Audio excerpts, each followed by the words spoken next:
ಯಾರೋ ಅಕ್ಕಿ ಕಾಯ್ತಿದ್ದಾರೆ. ಜೋಳದೊಲದ ಅಕ್ಕಿ ಕಾಯ್ತಿದ್ದಾರೆ.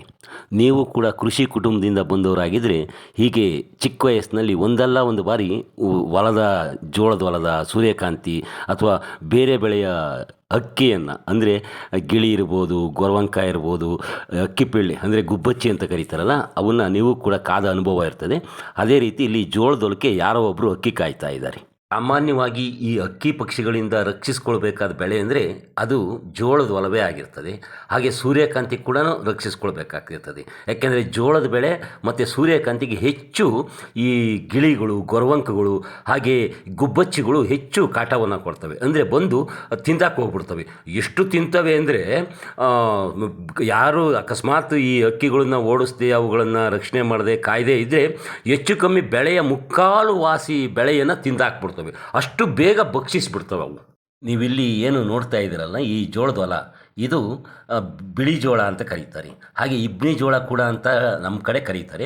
ಸಾಮಾನ್ಯವಾಗಿ ಹೆಚ್ಚು ಇದನ್ನು ಉತ್ತರ ಕರ್ನಾಟಕದಲ್ಲಿ ಬೆಳೀತಾರೆ. ನಮ್ಮ ಬಯಲುಸೀಮೆಯಲ್ಲಿ ಈ ಜೋಳದ ಬೆಳೆ ಭಾಳ ಕಡಿಮೆ. ಜೋಳವನ್ನು ಬೆಳೆದರೂ ಕೂಡ ಅದು ಸೆಪ್ಪೆಗೆ ಅಂದರೆ ದನ ಕರುಗಳಿಗೆ ಮೇವಾಗಿ ಬೆಳೀತಾರೆ. ಕಾಳಿಗೆ ಬಿಟ್ಕೊಂಬರೋರು ಭಾಳ ಕಡಿಮೆ. ಆದರೆ ಈ ನಮ್ಮ ಸಿರಾ ತಾಲ್ಲೂಕಿನಲ್ಲಿ ಈ ನಮ್ಮ ಗೌಡಗೆರೆಯ ಹೋಬಳಿನಲ್ಲಿ ನಮ್ಮ ಭಾಗದಲ್ಲಿ ಅಂದರೆ ಈ ತವರೆಕೆರೆ, ಭೂತಪ್ಪಂಗುಡಿ, ಜುಂಜಪ್ಪಂಗುಡಿ, ಗೋಮಾರದಹಳ್ಳಿ, ಕುಂಬಾರಹಳ್ಳಿ, ಜೇವಸಹಳ್ಳಿ ಈ ಭಾಗದಲ್ಲಿ ಸ್ವಲ್ಪ ಎರೆನೆಲ ಇದೆ. ಇಲ್ಲಿ ಹಿಂಗಾರಿನಲ್ಲಿ ಈ ಜೋಳದ ಬೆಳೆಯನ್ನು ಬಿತ್ತನೆ ಮಾಡ್ತಾರೆ.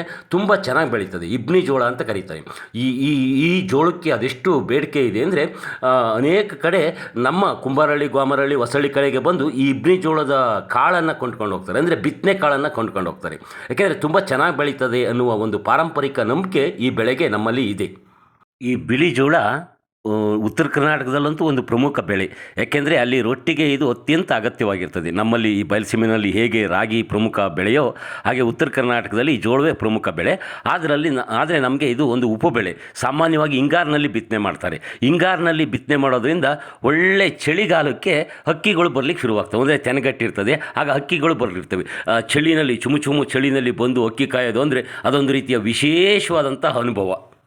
ಹಿಂದೆಲ್ಲ ಈ ಹಕ್ಕಿ ಕಾಯೋದು ಅಂದರೆ ಬೆಳೆಯನ್ನು ಹಕ್ಕಿ ಪಕ್ಷಿಗಳಿಂದ ರಕ್ಷಿಸ್ಕೊಳ್ಳೋದು ಒಂದು ಪ್ರಮುಖ ಕೆಲಸ ಆಗಿತ್ತು. ಯಾಕೆಂದರೆ ಎಕರೆಗಟ್ಟಲೆ ಬಿತ್ತಿರ್ತಿದ್ವಲ್ಲ, ಈ ಕಡೆ ಈ ಮೂಲೆಯಲ್ಲಿ ನಾವು ಓ ಅಲೆಲೆಲೆ ಚೂ ಅಂತ ಕೂಗಿರೆ ಇನ್ನೊಂದು ಭಾಗಕ್ಕೆ ಹೋಗಿ ಹಕ್ಕಿಗಳು ಕೂರ್ತಿರ್ತಿದ್ವು.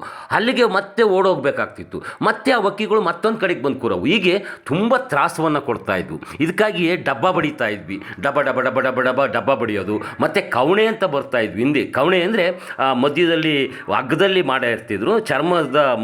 ಚರ್ಮದ ಒಂದು ಹಾಕಿಬಿಟ್ಟು ಅಲ್ಲಿಗೆ ಕಲ್ಲನ್ನು ಇಟ್ಟು ಕವಣೆಯಲ್ಲಿ ಹೊಡೆದ್ರೆ ಸೀದಾ ಹಕ್ಕಿಗಳ ಕಡೆಗೆ ಹೋಗ್ಬಿಡೋದು. ಆಗ ಅವು ಎದ್ದು ಪುರ್ರ್ ಅಂತ ಆರೋಗವು. ಹೀಗೆಲ್ಲ ಹಿಂದೆ ಹಕ್ಕಿ ಕಾಯೋದು ಒಂದು ಭಾಳ ತ್ರಾಸದಾಯಕದಂತಹ ಕೆಲಸ ಆಗಿತ್ತು. ಆದರೆ ಈಗ ಭಾಳ ಸುಲಭವಾಗಿಬಿಟ್ಟಿದೆ. ಹೇಗೆ ಸುಲಭ ಆಗಿದೆ ಅಂತೀರಾ? ಹೌದು, ಈಗ ಹೊಲದಲ್ಲಿ ಅಕ್ಕಿ ಕಾಯೋದು ಭಾಳ ಸುಲಭ ಆಗಿದೆ. ನೋಡಿ, ನಾನು ಇಲ್ಲಿ ಯಾರೋ ಜೋಳದೊಳದ ಅಕ್ಕಿ ಕಾಯ್ತಿದ್ದಾರೆ, ಅವ್ರು ಯಾರಿರ್ಬೋದು ನೋಡೋಣ ಅಂತೇಳಿ ಬಂದು. ಆದರೆ ನೋಡ್ತೀನಿ ಹುಡುಕ್ತೀನಿ, ಯಾರು ಹೂ ಅಂತಿದ್ದಾರೆ, ಎಲ್ಲೂ ಕಾಣ್ತಾ ಇಲ್ಲ. ಇದೇನಪ್ಪ ಯಾರೂ ಕಾಣ್ತಾ ಇಲ್ವಲ್ಲ, ಶಬ್ದ ಮಾತ್ರ ಬರ್ತಾ ಇದೆ ಅಂತ ನೋಡ್ತೀನಿ. ಆಗ ಈ ಮೈಕ್ ಕಾಣ್ತು. ಈಗ ಎಲೆಕ್ಟ್ರಾನಿಕ್ ಈ ಯಂತ್ರಗಳು ಅಂದರೆ ಇದರಲ್ಲೇ ಹೂ ಅಂತ ರೆಕಾರ್ಡ್ ಮಾಡಿಬಿಟ್ಟು ಆ ಜೋಳದೊಳದ ಒಂದು ಅಲ್ಲಿ ಎಲ್ಲರೂ ಒಂದು ಮರ ಇರ್ತದಲ್ಲ, ಅದಕ್ಕೆ ಕಟ್ಬಿಟ್ಟಿರ್ತಾರೆ. ಅದ್ರ ಪಾಡ್ಗೆ ಅದು ಹೂ ಅಂತಿರ್ತದೆ. ಆಗ ಹಕ್ಕಿಗಳು ಬರಲ್ಲ ಅಂತೇಳಿ ಒಂದು ನಂಬಿಕೆ. ಆದರೆ ಈಗ ಏನಾಗ್ಬಿಟ್ಟಿದೆಯಪ್ಪ ಅಂದರೆ ಈ ಹಕ್ಕಿಗಳು ಮನುಷ್ಯರಿರಲ್ಲ ಅನ್ನೋದು ಕಂಡುಕೊಂಡು ಯಾವುದೋ ಯಂತ್ರಕ್ಕೆ ಹೋಗ್ತಿದೆ ಅಂತೇಳಿ ಅಲ್ಲೇ ಪಕ್ಕದಲ್ಲೇ ತಿಂತಾ ಇರ್ತವೆ. ನೋಡಿ, ಇದೇ ಆ ಹಕ್ಕಿ ಕಾಯುವ ಯಂತ್ರ ಅಂದರೆ ಮೈಕು. ಇದರಲ್ಲಿ ರೆಕಾರ್ಡ್ ಮಾಡಿಬಿಟ್ಟಿದ್ದಾರೆ. ಇದು ಹೂ ಅಂತೇಳಿ ಕೂಗ್ತಾನೆ ಇರ್ತದೆ. ಹೀಗಾಗಿ ಹಕ್ಕಿ ಬರೋದಿಲ್ಲ ಅಂತೇಳಿ ಜನ ನಂಬಿದ್ದಾರೆ. ಆದರೆ ಈ ಹೊಲವನ್ನು ನಾನು ಪರಿಶೀಲಿಸಿ ನೋಡಿದಾಗ ಅದೆಷ್ಟೋ ತೆನೆಗಳನ್ನು ತಿಂದಾಕಿದ್ದಾವೆ.